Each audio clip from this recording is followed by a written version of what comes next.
I'm Marnie Baker-Stein, Provost and Chief Academic Officer at Western Governors University. Welcome to this edition of the Provost Monthly Update. This month's update focuses on our advanced analytics team and an initiative that's critical to strengthening equity in access and attainment. It's vitally important we find patterns that persist in creating barriers for our underserved learners so we can systematically overcome each of those barriers.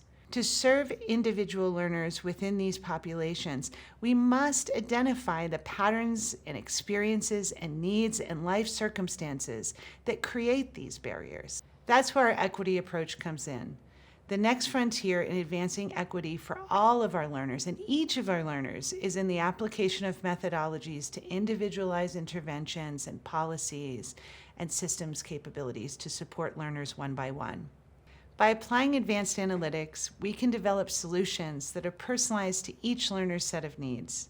We can also uncover patterns based on precise drivers of outcome disparity at WGU and use that data to identify microsegments within our underserved population that allow us to more accurately anticipate the needs of every learner and solve for those needs.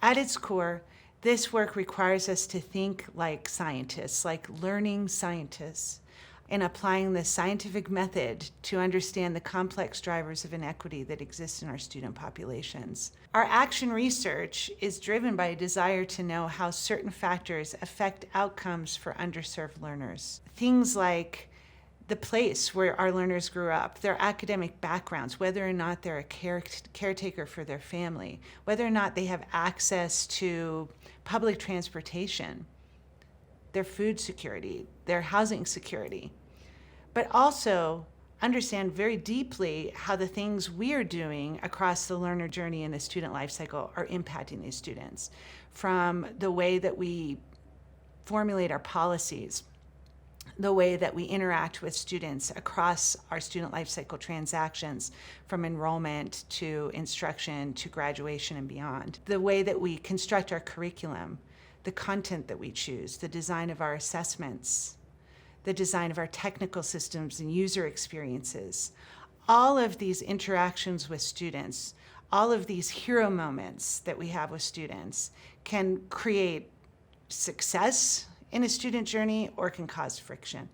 And understanding where that friction is happening and for which populations of students that friction is occurring can help us to really solve and optimize success for our students one by one. With this data-driven approach that advanced analytics is providing us, our goal is to cut in half the access and attainment gap for our low-income students and students of color at WGU by 2025.